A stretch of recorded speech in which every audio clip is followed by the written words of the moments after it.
Well, hello everybody. It's the 1904 Club back with a bonus episode on this Thursday morning to review Hull City's wonderful 3-1 victory at Queen's Park Rangers on Tuesday night and have a closer look at Norwich on Saturday. I'm joined by Burnsy and Fletch. Burnsy, how are we? We're good. Best performance of the season for me. Very impressive, entertaining, and 3 wins on the bounce. Starting to click. Yeah. Have you had a trim, Fletcher? I have, yes. I've had the fly mow out.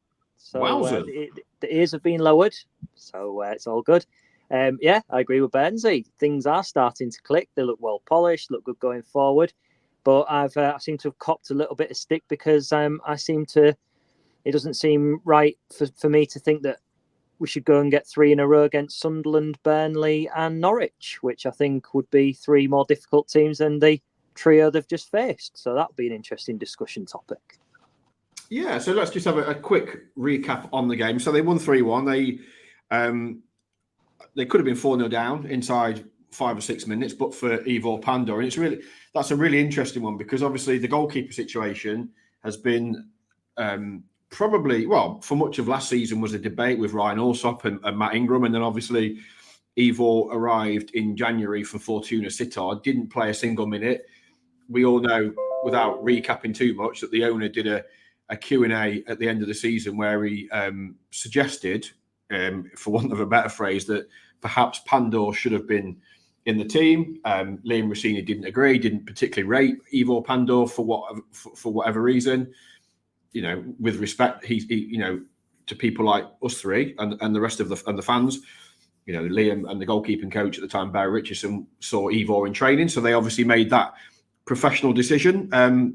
But I have to say, and we've said it on this pod, pretty much every week of the season, irrespective of other deficiencies in the team, Pandor has looked better and better. And it culminated on Tuesday night with a performance that for me was as good as I've seen from a goalkeeper at that level for a long time. His handling was on point. He made some fantastic saves. His double reaction save in the first couple of minutes was amazing. The only way that QPR could get past him was by crashing in a penalty and off the crossbar. So, which 2 goalkeepers probably wouldn't have saved, Burnsy. So, huge credit to Ivor because, yes, they look good going forward. And we'll come on to their defensive abilities shortly. But the goalkeeper, yes, it's his job. Yes, he's there. He's paid a lot of money to keep the ball out of his net. But he did it really, really well, didn't he? And he did it with class. And he just looked really assured. There was no flapping. There was no panic. He caught. I love a goalkeeper that catches the ball rather than parries it unnecessarily. He just looked really assured. But for the penalty, he would have got a clean sheet, wouldn't he? Yeah, and you've got to give the owner credit. He was right. There was a few doubts in it, but he's actually been justified in his faith in Pandor. Because having said that, he might have had a wobble because he brought 2 keepers in that maybe he didn't need. Yeah, well, one of them he didn't need anyway. But credit to him. And I was trying to think, best Hull City goalkeeping performances, and my memory's not the best necessarily. And I'm not saying it's that level. I think the best one I remember is My Hill away at Spurs in the Premier League, who was absolutely outstanding. I see Fletch is nodding. Just about to mention that one to you, Burnsy, if you were stuck. That would be the best. But Pandor's was not at that level, but it was excellent.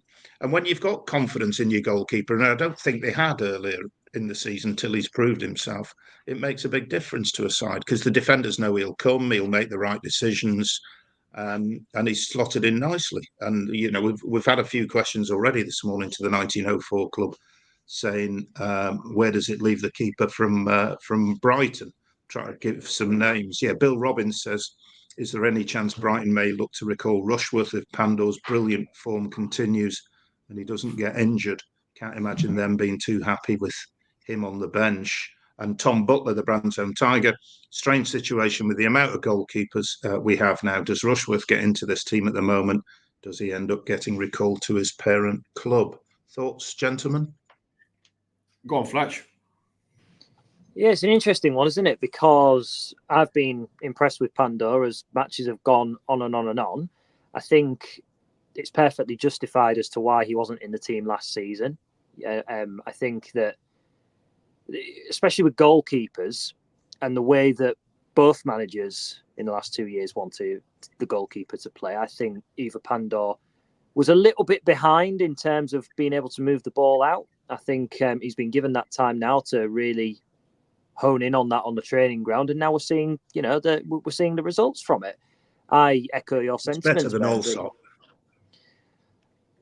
I don't know. I think in a passing sense, I'd say the same. Better shot stopper, I would agree.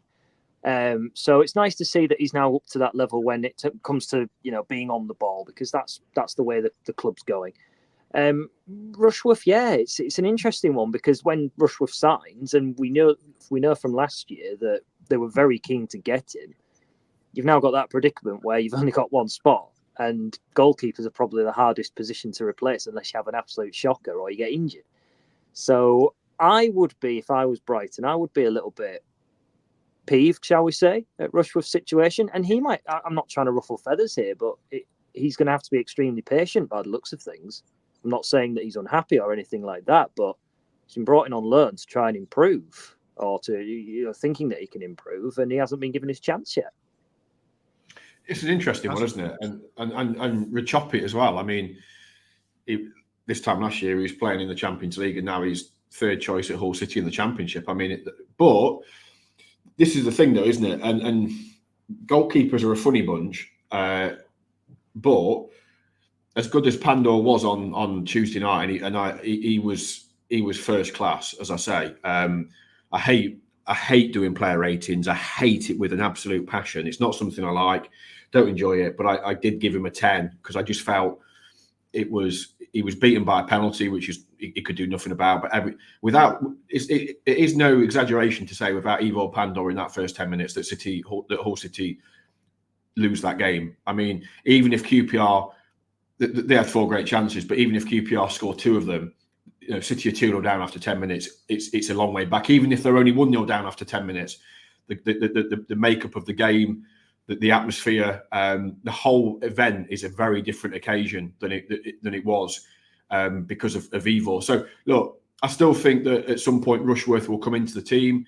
I think Tim Walters alluded to it on numerous occasions that he will rotate. We haven't seen him rotate the goalkeeper yet. I know in this country we're a bit uneasy about goalkeeping changes. It's something that we see on the continent a lot. We saw it in the Premier League with Ramsdale and Raya at Arsenal last year. They rotated a bit before Raya eventually became the clear number 1, and obviously Ramsdale's now moved on to Southampton, which seems for me a bizarre career move because he's going to be in the Championship next season, guaranteed. But anyway, I digress. I do think Rushworth will forget his chance at some point. There are a lot of games. What we really need, and what this football club is desperate for, on 2 fronts, is a cup run. They didn't get it in the League Cup. In a few weeks' time, it'll come around very quickly. Will be the FA Cup, and they really need, financially, they need a cup run. I think we'd all like to see a couple of games in the cup as well. And I think from a playing point of view, it's hampered them with so many new players that haven't had competitive game opportunity, not being in the cup. The likes of Puerta, the likes of Charlie Hughes, etc., etc. If they can get a cup run, it will give Tim the opportunity to play the likes of Rushworth. I mean, I know I'm talking 3 months down the line here, but if Pandor keeps performing like he is, then he's going to be struggling. It's a struggle, isn't it, to make a case for making a change. Even last week, I still thought that Rushworth would eventually come in, and I kind of still think that at some point in the season. But what you would say about Pandor is the fact that there was a lot of questions asked, an awful lot of pressure on him as well. And he's risen to the challenge. I spoke to him after the game against Cardiff. And I like him. He's a really nice guy. He's really down to earth, really honest. And he basically said, look, the competition is great for me because it's making me better.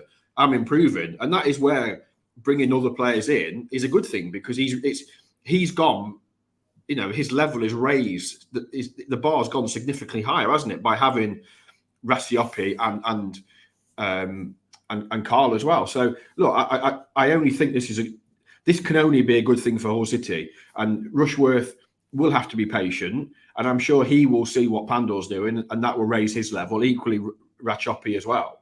I don't think this can be a bad thing for Hull City. It can only be a good thing, Burnsy. Now, Fletcher's got his hand up, so we'll go to Fletch, and then I've got a tweet from Mike Coggan on the Pandor situation. Okay, well, I'll cue a question in for after that one, Burnsy. I'll keep it a secret for now. All I wanted to say is I think Hull City now, and I'm interested to know if you two agree, is do Hull City have the best set of goalkeepers in the division? Because I would argue they have. I don't know the rest of them, Fletch, but time will tell at the end of the season when we look at the goals against column and somebody hands out the golden gloves. Mike Coggan says Adjan certainly got it right with the pink Pandor. Is that what you've nicknamed him, Baz? The pink Pandor? No. So, contrary to some belief that think that me and Tim don't get on, we actually get on well, and we have a real laugh. He often remarks on my attire. Both before games and after games, and we had a good laugh at Loftus Road late at night as it was. We talked about him having beers on the way back, and he referenced himself. He said we have the pink Pandor in goal. I actually thought he said the pink panda at first, which would have been even funnier. But yeah, he was laughing for a lot of the chat we had. He was amused, and he was smiling and he was laughing. So can we please dispel this nonsensical bullshit narrative that I don't like Tim Walter and I want him sacked, because that is starting to annoy me now. And there's one or two on social media that need to get a grip and, as you say, Burnsy, give your head a wobble, because I want the manager to get on and do well, because it's in the club's interest. But yeah, he nicknamed him the Pink Panda, and I think that's something that's going to stick from now on. Boys, I'm going to have to go. The fire alarm's going off. Oh, all right. All right. That's a thing for BBC recently. No, it's all right. It's a test. We're all right. Oh, right. Okay. If we see flames behind us, we'll let you know. No, it's all right. Don't worry. Chaos. Thank you for that. Just while you're having your Tim Lovin, I'm going to take it the other way a little bit. This is my message for Tim. Tim, no post-goal music, no goal music, no Tim, no, and Tim, no VAR in the Championship. They can't get it right. They can't get it right in the Premier League. We don't want it. Imagine the quality of officials and VAR officials in the Championship.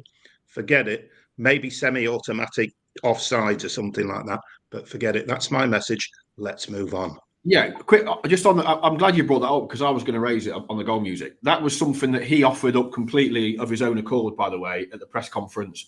I know I'm on my soapbox again at the social media crowd, but I was getting hammered again on Tuesday for putting the story out. It was in the press conference that all media can attend, can watch, etc. I simply asked him how nice it was, because I love status quo, and I love hearing rocking all over the world at the end of the game when they win.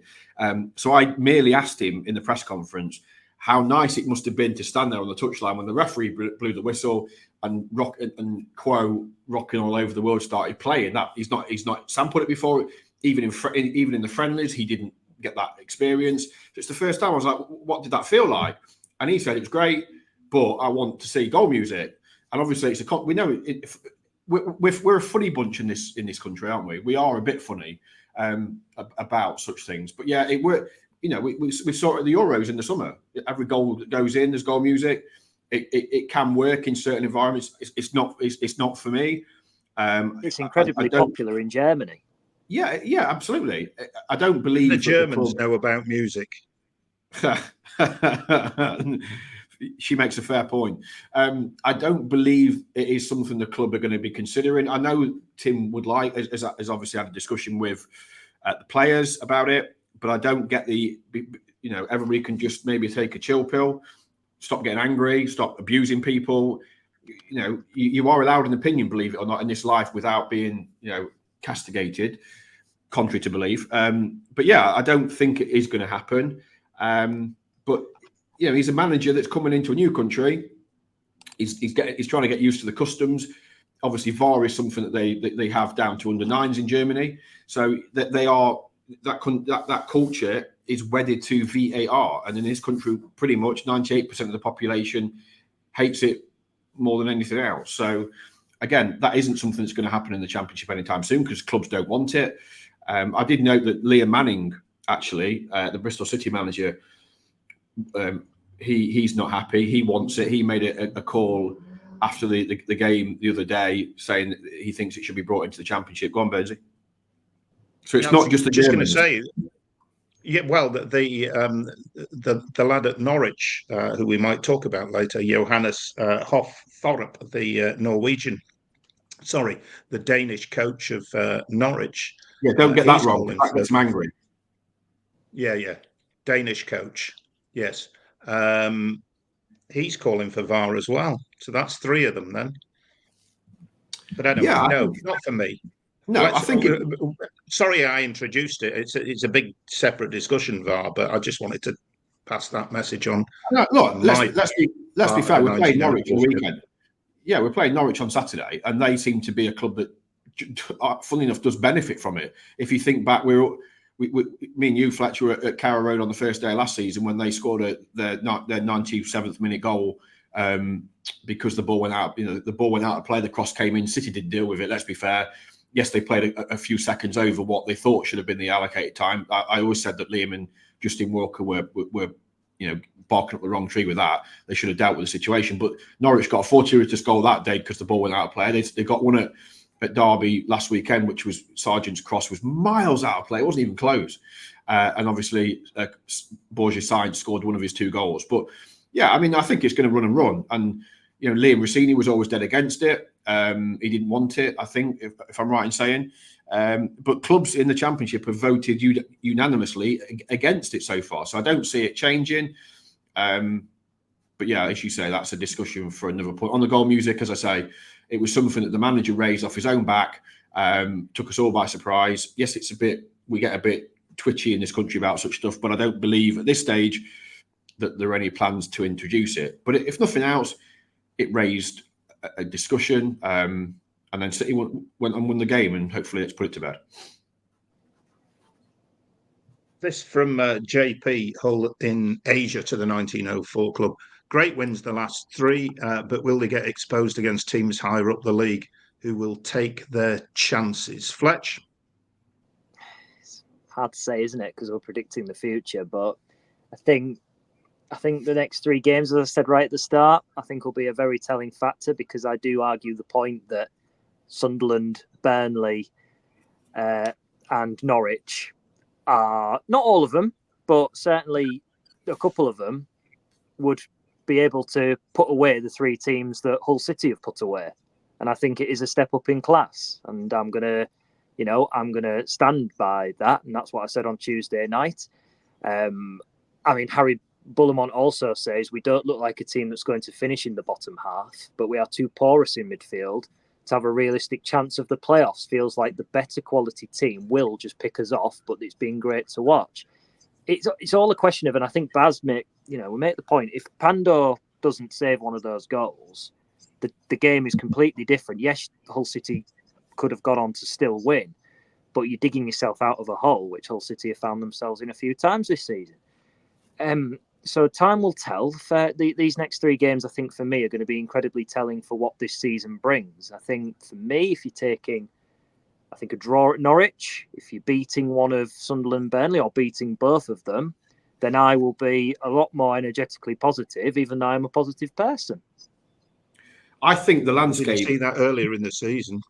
No, I think that Burnsy, Fletch, I think the landscape has changed over the last 3 games. And fair play, look, we've raised a lot of questions. Some of them, and let's not get too giddy about all this.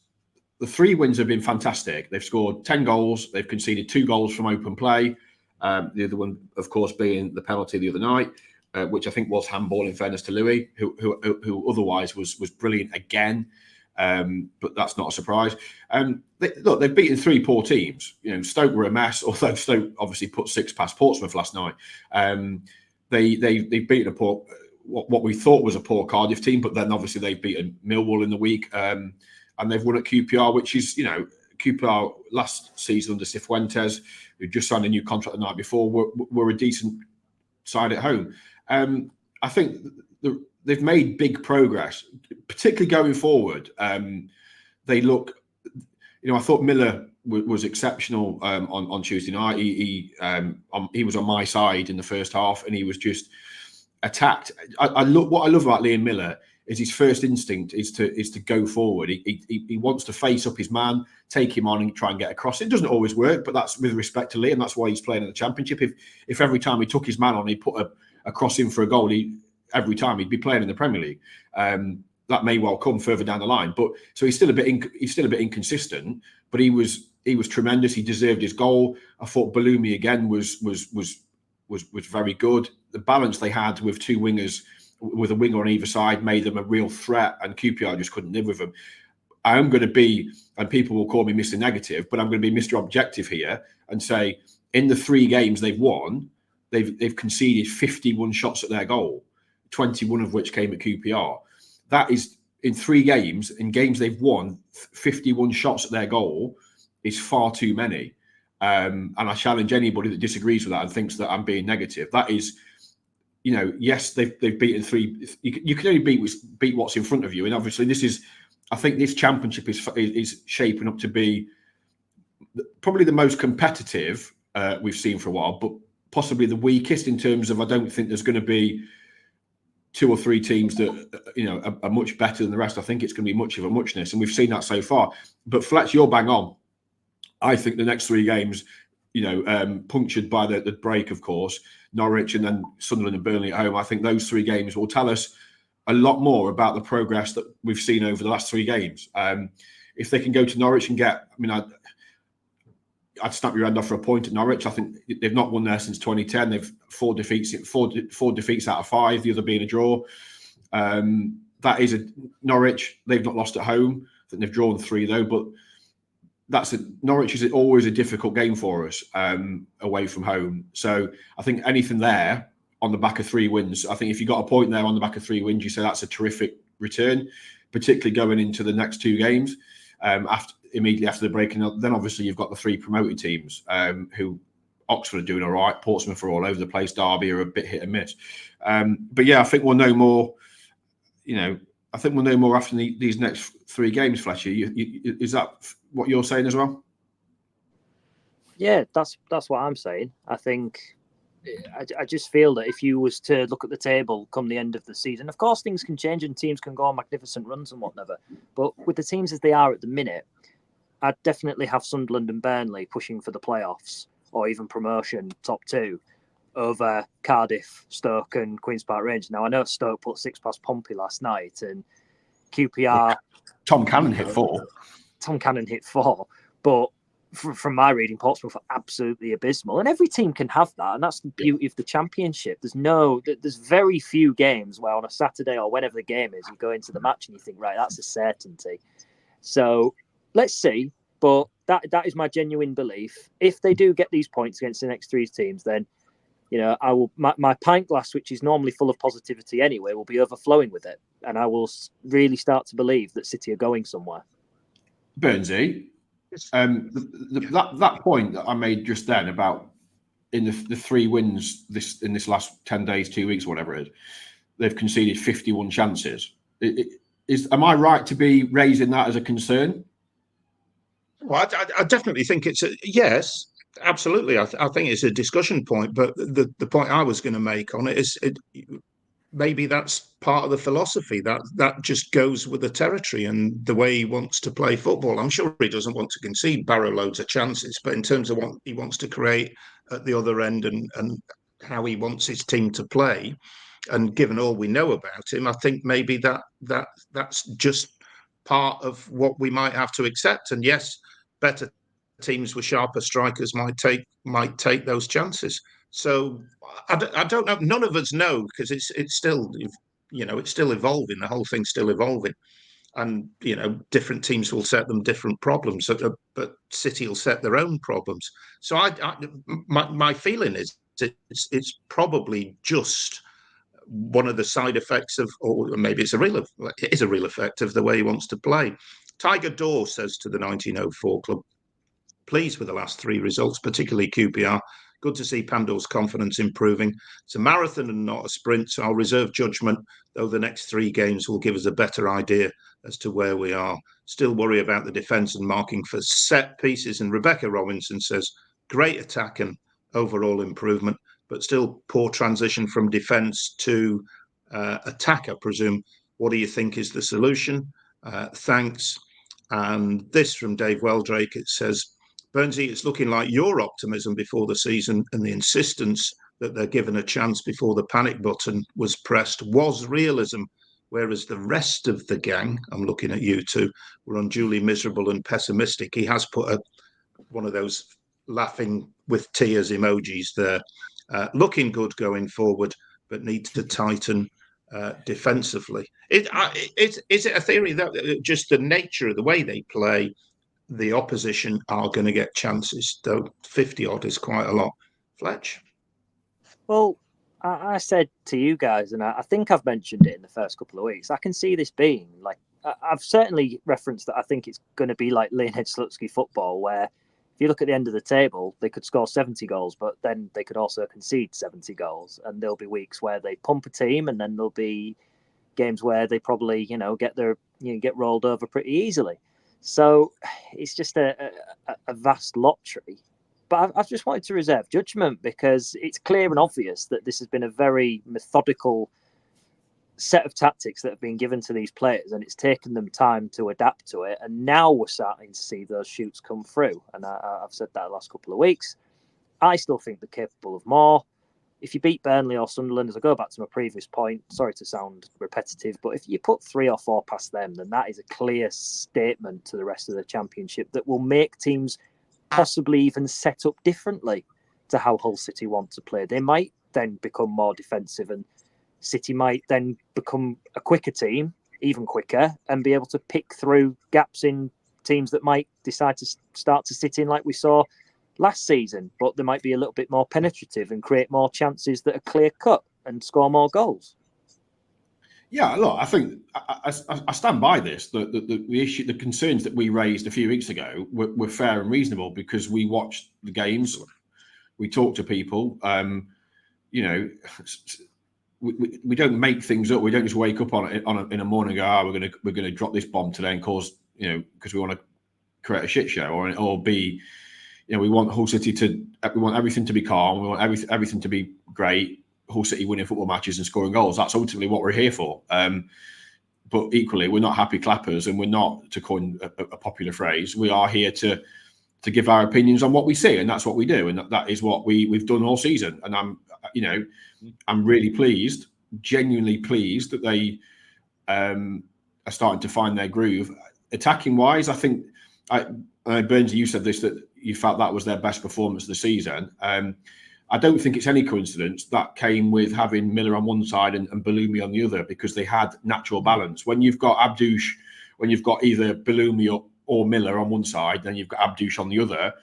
I think that they're unbalanced, and I don't think they have that, which is so important. I also give credit to the manager as well, because they were losing. One concern I do have is that the way they start games and start halves. They started the half at QPR, the first half really badly. Could have been, as we've touched on already, could have been 3 or 4 down. They started the second half really poorly. And it wasn't until he brought Zambrano on, who I thought made a real difference and was able to bring an element of control to the midfield, get on the ball, move the ball from side to side. Could have very easily scored as well. I thought Tim's changes were at the right time, and the personnel were, in terms of bringing Zambrano on, was absolutely pivotal. But coming back to the chances, I do think he wants more control in games, and that's from speaking to him. That's not me making it up. From speaking to him, his style is naturally very cavalier, and it is primarily based on attack. But he doesn't want his team to be conceding 21 shots away at QPR, because you are then relying on either your goalkeeper having a worldie of a game or the opposition being fairly profligate in front of goal. That isn't going to be the case every single week. And with respect to QPR, Stoke and Cardiff, you are going to be coming up against better quality opposition, a la Norwich with Josh Sargent. Josh Sargent in front of goal he's not going to pass up some of the chances that we've seen passed up over the last 2 or 3 weeks. Equally, Burnley and Sunderland, I don't think would do the same either. So they have got to tighten up, because otherwise they will find themselves 2-0 down. They may well come back and win 4-2. Great. But I don't think we can shy away from the fact that they are very open in transition. They can be quite careless with the ball, and were at QPR and got away with it. They got away with it as well as they played. And as much as they look great going forward, they did get away with it at the other end, because their goalkeeper had an absolute worldie, and QPR were a bit like Cardiff, couldn't finish a fish supper. I just want to add a little point to that, in the fact that you've mentioned there, Baz, that they got in front. I saw a side which, once they got in front early and set their stall out, they looked so much more calm. I thought they moved it quicker, and that's the team that we've been looking for, isn't it? Yeah. It's a completely different. If you're behind in a game, you're gonna obviously gamble more, etc., etc. But they were very front-footed, and I was really impressed with Bloomy and Miller. Are so good to watch. They really exciting footballers. It fits the ethos of what the owner wants. And one question that I suppose we can move this on a little bit, because there are still some, unopened parcels, if you like, for Hull City fans to enjoy, and that is. You sound like Santa Claus. Yeah, so it's from Deasy. How is Walter planning on getting the likes of Alzate, Puerta, João Pedro, etc. fit when they're not coming on? 3-1 up in the last few weeks. It's been the perfect opportunity. I know under 21 games have been mentioned, but the intensity is completely different to the senior squad. Yeah, this is the thing, isn't it? That we touched on earlier on about the lack of cup games. And it is just a reality. Unfortunately, it's a reality when you sign players that haven't played a lot of football, Alzate, João Pedro, and one or two others. That is a consequence that they aren't going to be match fit, and it is going to take them time to get up to that level, and they are going to have to bleed them in every now and then. 10 minutes here and 20 minutes. He's obviously been really careful with Alzate. I do think when he gets fully fit and up to speed, which obviously will be later in the calendar year at least, he may come in and be that number 6 that can have a bit more control. But ultimately, get on Saturday. Say again. Didn't he get on Saturday? Or I imagine that. He got a cameo. Yeah, he got a few minutes against Cardiff. He got another few minutes against QPR. I think once he's fully fit, and obviously we say it again, we're still waiting to hear what the crack is with Zambrano's potential ban. He could be that player. Though I thought Xavier Simons did okay. I still don't think he's as dominant and commanding as what I'd like a player in that position to be, but he's still young and learning. But yeah, I think they need to play games, and that's the difficulty at the minute. Is there, they haven't got the. It is basically first team games, isn't it? We saw, and a shout out as well to the 21s who made it 5 wins on the spin in midweek on Tuesday by winning at Coventry. Puerta scored his first goal. I know Will Jarvis got involved. Matty Jacob was playing. We saw Nathan Tinsdale, Harry Vaughan. So yeah, big up to Connor Sellers and the under 21s who made it 5 wins in a row. They're second in the table behind Sheffield. And they're next playing Peterborough on Tuesday afternoon. So sorry, not Tuesday afternoon, after the international break. But yeah, it's a conundrum for him, isn't it? How he gets in. Well, he'll do it. He'll be working them in training. He'll throw them into under 21s. He'll introduce them onto the bench. You've got 5 subs allowed in the game. They'll get game time when he feels they're ready. They'll be there. I don't think there's any point fretting about it. Just they're doing all right at the moment. So don't sweat it. John Anderson says it has become clear now. Tim Walters. Mentioning heart attack football was how his team defends. But I have to say it does seem to be working goals and results wise. That's a fair point.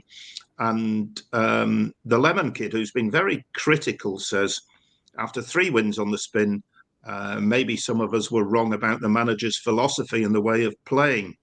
So if it indeed does work and we go up, blimey, you're getting ahead of yourself there. Lemon Kid. Let's just stick with it seems to be changing round. And I'm just laughing because I've only just seen this. The Ginger42 sent us this on Twitter at the 1904 Club.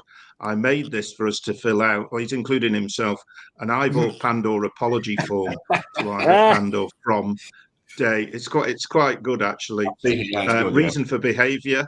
The media convinced it. These are the boxes to tick. The media convinced me he was the problem. The second box, I miss Liam Rosenior. Third, I was jealous of Ivor Pandor. 4, I took friendlies too seriously. 5, I'm more of a rugby fan. And 6, Mercury was in retrograde. I'll retweet that because that's quite funny. I like that. So the Ginger42 just making it under the wire there. And Andrew Evans says, love the way we're now starting to gel. Multiple scorers against the team. Pandor is excellent. Iron out the defensive midfield issues and will be a force to reckon with. Good to see us get the better of those below us for a change. Time to challenge better teams now starting Saturday. One thing I wanted to raise. Tiger. Oh, sorry, go on. No, you go ahead. No, go on, carry on. Well, just because people are reacting to us, and this was a bonus episode, and still people are getting in touch. Small steps and shoots of progress each game. Still got Alzate, Hughes, Puerta, Pedro, and Rushworth to come in. Next 3 games, we'll see where we're at. Sorry, Baz, back to you. Yeah, I wanted to. It was something that Fletch picked up on, and I thought this on Tuesday night, and I think it's worthy of mention that one of the big criticisms of for those that are moaning that we can keep comparing, you might want to close your ears for a minute. But one thing that annoyed me about last season and the way that, particularly at home, that Liam set his team up was that they played some brilliant football. They'd get 1-0 in front, and then you'd be like, go on then, go and get a second goal because you're so on top. You've got the opposition, whoever it might have been, were hanging on. You've got them under the pump. Go and get that second goal. Go and get that third goal. You've got players like Jadon Philogene, and obviously in the second half of the season, Fabio Carvalho, etc. And they didn't really go for the jugular, which was so annoying, and ultimately was the reason they fell short of the top 6. What I've seen in these 3 games that I do like is that when they get a goal, there is no sense of that, and in fairness, you see it from a lot of teams that natural. Well, we've scored, so we'll stop doing what got us the goal. We'll just sort of revert back and sit back and wait to see what happens. There's none of that. They go and get the second goal. The goals against Cardiff came very quickly. The goals against Stoke came very quickly, and again on Tuesday night they scored Cody Drame's lovely volley after what I think it was 25 minutes. And then Chris Bedia scored the second 11 minutes later. And within that 11-minute period between the 2 goals, they came very close to making it to go in to scoring again. Before that goal, actually, before the second goal, there was an almost identical move where the ball got played down the left-hand side, the cross came in and it got intercepted. It was only a few seconds later, they did exactly the same thing again, but this time it didn't get intercepted. Obviously, it rolled across the box from Louis Coyle, from Drame. I mean, that's just a word on that, by the way. That's your left back and your right back exchanging passes, basically, inside the penalty area to create the second goal for Chris Bedia to get his first goal from open play. So, again, that's an example of where they're at now. That you've got Drame scoring the first goal with a really good volley from a corner. A corner, by the way. I know we've talked about set pieces. A corner. And then the second goal, he lays into Louis Coyle, who crosses for Bedia. So, they're all getting in on the act. Came from a corner as well, wasn't it? Say again? That was as a result of a corner as well. QPR not getting the corner away. Yeah. So they're carrying a threat from corners because of the way they move the ball. And I just like the fact that when they go 1-0 up, there is no sense of right lads, let's just play the next 10 minutes. Let's sit back and try and hold what we've got and let it, let the inevitable. When the saying in football has been around for years, hasn't it? You're always at your most weakest when you've just scored. Well, Hull City try and take that away by going and attacking on the front foot and trying to be aggressive and get that second goal. And if they can make that a regular theme throughout the season, of they score the first goal and then 10 or 12 minutes later score the second, they're gonna be well. I just like the fact that is their mentality, that and it will come a cropper. They will score a goal and then they will push for the second goal and get caught, a bit like we saw against Sheffield United on the counter attack, and probably concede a few. But that is, as we've said before, that is the way they play. That is their operus mandi, and how they want to operate. They want to go forward. I just would like to see them a bit tighter through midfield to try and stop so many attacks on their goal, because I do think that is going to get against better teams. They may well come a cropper, but that's not to diminish anything they've done in the 3 games either. So you can be, believe it or not, Burnsy, you can be happy that you've seen your team win, but also raise 1 or 2 points that you think we could do that a little bit better. Are you dropping Latin in, or some lass from North Hull, Mandy? I don't know. I was very impressed with that. The Barry Manilow hit song Mandy. That's probably what it was. I'm the least Latin person. But that wouldn't surprise me. Barry Manilow, that well-known footballing sage and expert. Given that's what we far from my thought process. That's what we could get with the goal music. Barry Manilow, Surely would be better off. Could it be magic? No. Very good, Baz, but no. Okay. Very against, personally, goal I'm music. The Wenger boys, the Wenger bus is coming, or Umbot by Hanson. They're my 2 goal celebration songs. Thoughts, anybody? No? Get out of the room. Get out of the room. Funny subject. Taxi for Cooper. Just on the subject of triviality, but it's important because it's his name. As Bedier's name changed, we're calling him Bedier, but listening to Dan doing the stadium announcement last week before the game, is it Bedier? It is Bedier, yeah. So we have a long running joke in our little media jungle. He sends, every time they sign a new player, and that's obviously quite frequently for the last couple of weeks, he sends in the media. There's a media group, encompasses a lot of people, and he sends the pronunciation. So the player will announce their surname, and he will send it to the group. But I just default, and he obviously. Trotter is right. He of course is right. He always is most of the time. But you just fall into that lull of saying it how we do. But yeah, he's right. I'm still waiting for his audio voice note of Carl Rushworth. We've not had that yet, or Casey Palmer. So if you are listening, Dan, please can you send us how to pronounce Carl Rushworth and Casey Palmer. Oh, and Liam Miller, that would be a good one. Anyway, moving on. Should we wrap it up having a quick shufty at Norwich and how we assess the prospects? Any injuries to worry about, Baz, that we're aware of? No, I don't think so. I think there was a clean bill of health coming out of Loftus Road. I bet they'll all be knackered because they got the train down from Paragon on Monday afternoon, just after I left him. But they got the bus back. So that's what a good 3.5 hours, 4 hours back up to East Yorkshire. So they wouldn't have got back until the early hours of yesterday morning. They were off yesterday, back in today. But yeah, I think I'm seeing Tim this afternoon, so I don't see there didn't appear to be any apart from the usual bumps and bruises you get from a championship game of football. I don't think there's anything to worry about. So it's whether he makes changes. Does he stick with that team, or does he? I could potentially see him bringing Zambrano back in for Simons, possibly. But I'd be really disappointed at Norwich if he didn't go with Bellumi and Miller, given how they played on that. And I think at Norwich you've got to be careful, of course, because they're good at home, particularly with Sargent and Sainz, but. Give them something to worry about as well. And I think that will be Tim's thought process. We've scored 10 goals in 3 games. We've scored 6 away from home. Let's give them something to consider. And by playing Bellumi and Miller down the flanks, Bedier will obviously play up front. Does he bring back Zambrano? Does he bring back Marvin Malem? Because obviously he was dropped. So there's a couple of interesting selection decisions for him, isn't there? It'll.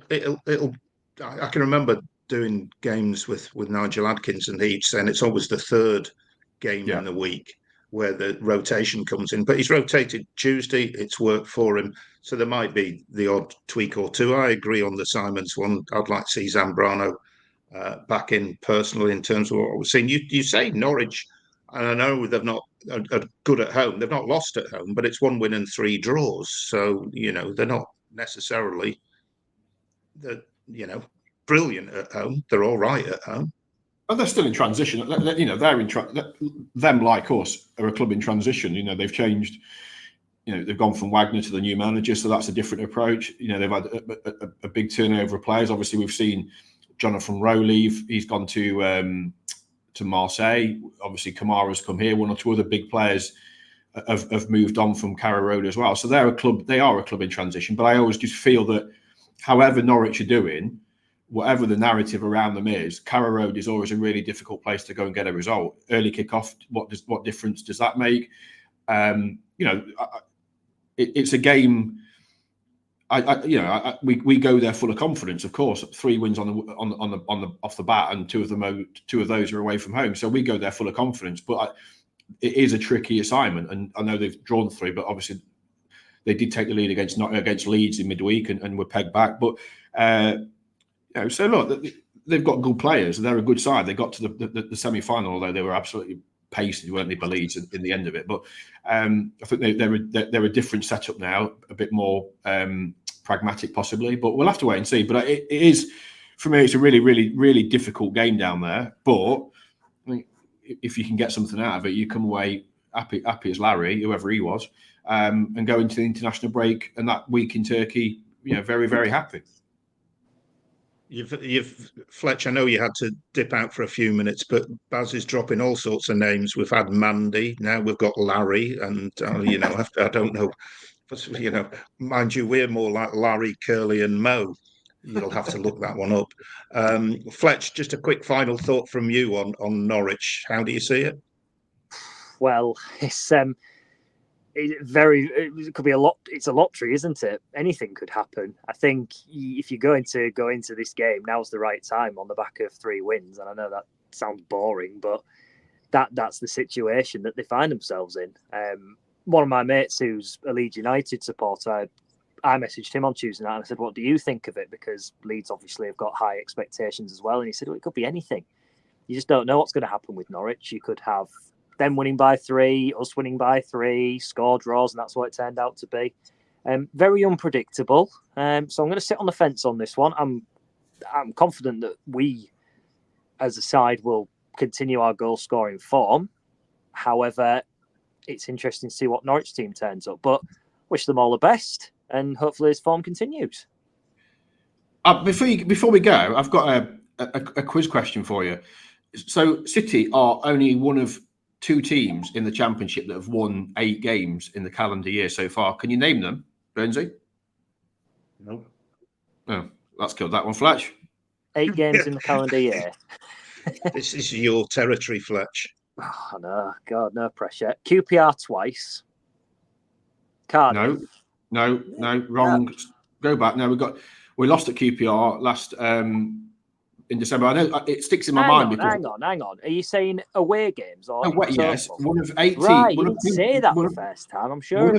I'm sure I did. One of 2 teams in the Championship to have won 8 games away from home in 2024. QPR away was in December, and we got beat 2-0. Okay, so let's include this one.